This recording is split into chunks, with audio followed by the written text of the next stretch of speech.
ৰাইজ ইমান দুখত আছে, ৰাইজক সহায় কৰক। 500-1000 নহয়, 50,000 দিয়ক, 1 লাখ দিয়ক। কিন্তু এইটো যাতে এইটোৰ কথাত যাতে ৰাজহুৱা বিষয়টো নহয়, মান সন্মানৰ প্ৰশ্ন যাতে বা আত্মমৰ্যাদা আত্মসন্মানৰ প্ৰশ্ন যাতে তাৰ লগত জড়িত হৈ নাথাকে। সেইকাৰণে আজমল চাহাবৰ যিটো কথা, আজমল চাহাবে টকা পইচা দিছে, সকলোৱে ভাল পাইছে, কিন্তু এইটো মানে মুকলিভাৱে দিয়াটো আমি বিৰোধিতা কৰিছোঁ। আৰু আপোনালোকে ভিডিঅ'টো যদি চায়, ভৰিত ধৰাটো আমাৰ অসমীয়া সংস্কৃতিৰ এটা পৰম্পৰা বা ভাৰতীয় সংস্কৃতি, কিন্তু ইয়াত আপুনি চাব, সম্পূৰ্ণ ভিডিঅ' চাব, আধা ভিডিঅ' চাই এইটো কথা কোনো কোৱাটো উচিত নহয়। বাধ্য কৰোৱা হৈছে শেষ মুহূৰ্তত, সৰহভাগে ভৰিত ধৰা নাই, কিন্তু তো আঁঠুকাঢ়ি আহিবলৈ বাধ্য কৰোৱা হৈছে কিছুমানে ষড়যন্ত্ৰমূলকভাৱে। ভিডিঅ'টো ভালকৈ চাই পিনে কথা ক'ব। বহুতে কিবা কিবি কৈ আছে, মোলৈও মেছেজ কৰিছে যে এইটো কৰিলে বিজেপিয়ে পলিটিকেল এডভান্টেজ পাব। মই কৈছোঁ এইটো ইয়াৰ লগত ৰাজনীতিৰ কোনো কথাই নাই। আজমল চাহাবৰ সাম্প্ৰদায়িক ৰাজনীতিৰ বিৰোধিতা আছিলোঁ, এতিয়া মানৱীয়তাৰে তেওঁ সহায় কৰিছে, ভাল পাইছোঁ। পইচা বেছিকৈ আছে কাৰণে বেছি দিছে, কম পইচা থকাবোৰে কম দিছে, একেবাৰে যাৰ পইচা নাই তেওঁলোকে শ্ৰম দিছে বা বেলেগ ধৰণে সহায় কৰিছে, কোনোবাই কঠীয়া দিছে, কোনোবাই কিবা দিছে, সহায় কৰিছে। সহায় সকলোৱে কৰিছে, সমগ্ৰ পৃথিৱীৰ মানুহে কৰিছে। বহুত ইউটিউবাৰ আহিছে। এতিয়া যিগৰাকী বিখ্যাত ইমৰান কি নাম আছিলে, এগৰাকী মুছলমান বিখ্যাত হুছেইন মনচুৰী আহিছে, তেওঁতো বহুত সহায় কৰিছে, তেওঁতো কোনো ধৰণৰ পাব্লিচিটি কৰা নাই। দুদিন আগত আজমল চাহাবৰ এই গোটেই কথাটো আঁঠুকাঢ়ি যাব লগা হোৱা গোটেই পৰিৱেশটো, আৰু তেওঁ বডি লেংগুৱেজটো চাবচোন, 5 টকা দিছে, হাতে এনেকৈ কৈছোঁ, এইটোতো ভিক্ষা নহয়। আৰু মুছলিম এনেও কোৰাণত তেওঁলোকৰ ধৰ্মত কৈছে যে সোঁহাতে যদি আপুনি দান দিছে, বাওঁহাতে গম পাব নালাগে। মোৰ কথাটো সেইটো বেছিক ফাণ্ডামেণ্টেল কথাটো মই কৈছোঁ। বহুতে মোক কোনোবাই কৈছে যে এইটো আপুনি কৰিব নালাগিছিলে। আৰে সত্যটো ক'ব লাগিব, কমে আমি সকলোৱে সহায় কৰিব লাগিব বিপদত। কাৰো কোনোবাই বেছিকৈ দিব পাৰিছে। আৰু এইটো কথা মনত ৰাখিব লাগিব, কোনোবা মানুহ ধনী হৈছে অসমৰ এই ভূখণ্ডতে অসমৰ সম্পদ ব্যৱহাৰ কৰি ধনী হৈছে, বেছি পইচা দিব লাগিব, খোলাখুলি কথা।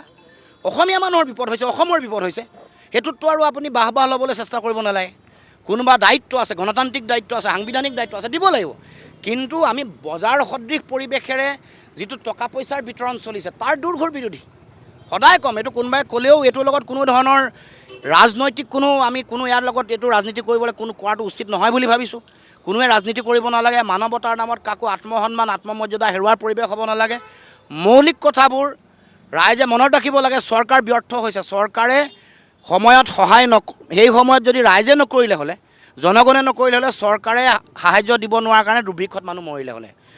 এই বানপানী হৈছে প্ৰকৃতি সৃষ্টি হোৱা বানপানী নহয়, মানুহে সৃষ্টি কৰা মানৱ সৃষ্টি বানপানী। কয়লাৰ চিণ্ডিকেট চলিছে, কয়লা খান্দিছে, শিলৰ চিণ্ডিকেট চলিছে, শিল খান্দিছে।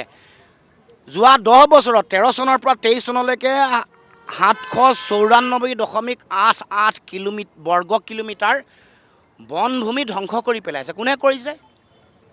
এই গ্ৰীণ প্লাৰ নিচিনা উদ্যোগে। কোনে কৰিছে?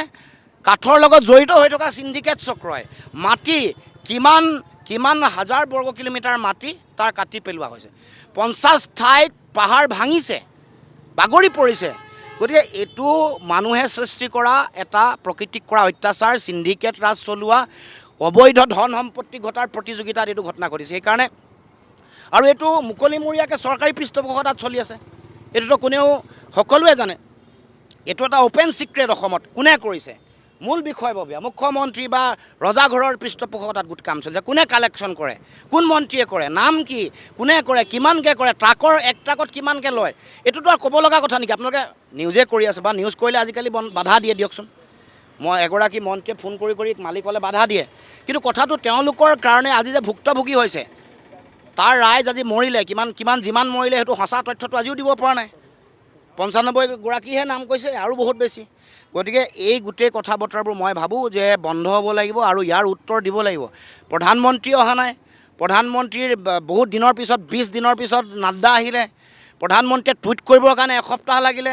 পাকিস্তানত বানপানী হোৱাৰ পিছদিনাখনেই দেশৰ প্ৰধানমন্ত্ৰীয়ে টুইট কৰে। এইটো আমি এইবোৰ কথা কৈ আছোঁ, বেছিক ফাণ্ডামেণ্টেল কথা। এইটোক আকৌ বিজেপিয়ে এইটো ডাইভাৰ্ট কৰিব বিচাৰে, যিটো আজমল চাহাবৰ কথা। এইটোক হাইৰাইট কৰিবলৈ তেওঁলোকে উঠি পৰি লাগিব। কিন্তু মূল কথাটো হ'ল যে মুকলিমূৰীয়াকৈ তেওঁলোকেও ততদিনে মুকলিমূৰীয়াকৈ পইচা বিলাইছে, চৰকাৰৰ ফালৰ পৰাতো কোৱা হোৱা নাই। ৰাইজে দান বৰঙণি লোৱা কথাটোহে বাধা দিছে চৰকাৰে। তাৰমানে হিন্দু মুছলমানৰ ৰাজনীতি শেষ হ'ব খুজিছিলে, সেইটো বাধা দিবৰ কাৰণে বাকী টকা পইচা উঠোৱাটো বন্ধ কৰিব খুজিছে, নহয় জানো? সকলো মানুহ আহিছে, মনচুৰী আহিছে, শিখ সমাজ আহিছে, খালচা আহিছে, গ্ল'বেল শিখ ছ'চাইটি আহিছে। তাৰ মানে খ্ৰীষ্টান বহুত অৰ্গেনাইজেশ্যন আহিছে তাৰ মানে ধৰ্মীয় ৰাজনীতিটো শেষ হ'ব বুলি ভাবি বাধা দিব খুজিছে চৰকাৰে